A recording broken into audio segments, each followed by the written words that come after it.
വിഷുവിന്റെ തലേന്ന് ഞാനും ഏട്ടനും പിള്ളേരും കൂടെ ചുമ്മാ ഒന്ന് പള്ളുരുത്തി വെളി വരെ കറങ്ങാൻ വന്നാട്ടോ. അപ്പൊ ഈ കൃഷ്ണന്റെ ഒരു വിഗ്രഹം കണ്ടിട്ട് ഞങ്ങൾക്ക് ഭയങ്കര ഇഷ്ടമായി. എനിക്കിത് വാങ്ങണമെന്ന് ഭയങ്കര ആഗ്രഹമായിരുന്നു കേട്ടോ. പക്ഷെ കഴിഞ്ഞ പ്രാവശ്യം വാങ്ങിച്ചു തന്നെ വീട്ടിലിരിപ്പുണ്ട്. അപ്പൊ അത് മതിയല്ലോ എന്ന് ഓർത്ത് ഞങ്ങൾ തിരിച്ചു പോന്നു കേട്ടോ. ഒട്ടും വിഷുക്കോടി എടുക്കാനായിട്ട് ഞങ്ങളിത് പള്ളുരുത്തി കച്ചേരിപ്പടിയിലുള്ള ജസ്റ്റ് ലുക്കിൽ വന്നിരിക്കുകയാണ്.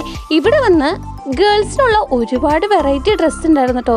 കാണാൻ നല്ല ഭംഗിയുണ്ടായിരുന്നു. ഈ കടയിൽ വന്നു കഴിഞ്ഞാല് ഗേൾസിന്റെ ഡ്രസ്സ് നോക്കി നമ്മൾ അങ്ങനെ നിന്ന് പോകട്ടോ. അത്രയ്ക്ക് ഭംഗിയാണ് കാണാനായിട്ട്.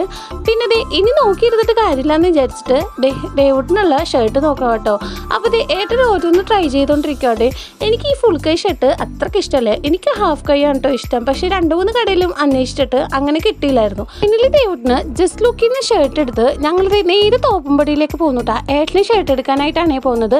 ഇവിടെ പുതിയൊരു ഷോപ്പ് ഓപ്പൺ ആയിട്ടുണ്ടായിരുന്നു. അങ്ങനെ ഏട്ടൻ ഇവിടെ ഷർട്ട് നോക്കിക്കൊണ്ടിരിക്കുവാണ്. ആ ദിവസം ഞങ്ങൾ ഇപ്രാവശ്യം റെഡിമെയ്ഡ് ഡ്രസ്സൊന്നും അങ്ങനെ എടുത്തില്ല കേട്ടോ.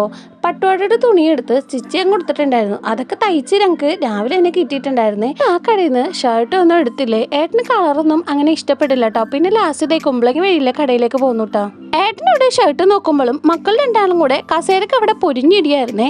ആ ദിവസം കസേരക്കറി ഇരിക്കുമ്പോൾ ദേവുട്ടിനെ അവളെ എണീപ്പിച്ച് മാറ്റുമായിരുന്നു കേട്ടോ. എന്നാൽ ദേവുട്ടിന് ഇരിക്കുകയുമില്ല. ഇതാണ് കേട്ടോ ഇപ്പൊ ദേവുട്ടിന്റെ മെയിൻ ഹോബി. പറഞ്ഞാല് ആ ദിവസം എന്തെടുത്താലും ദേവുട്ടിന് ആവശ്യം വരും കേട്ടോ. അവന് ഒരു ആവശ്യമില്ലെങ്കിലും അത് അവന് വേണേ.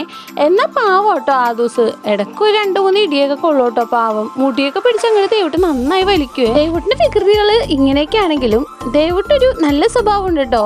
എത്ര വഴക്കുന്നതിടയിൽ ഒരു ഉമ്മ പോയി കൊടുത്താല് അവൻ അപ്പൊ തന്നെ ചേച്ചിയോട് ഭയങ്കര സ്നേഹം കേട്ടോ. അപ്പൊ ഇത്ര നേരം വഴക്കിട്ടതൊക്കെ മറന്നു പോകട്ടോ.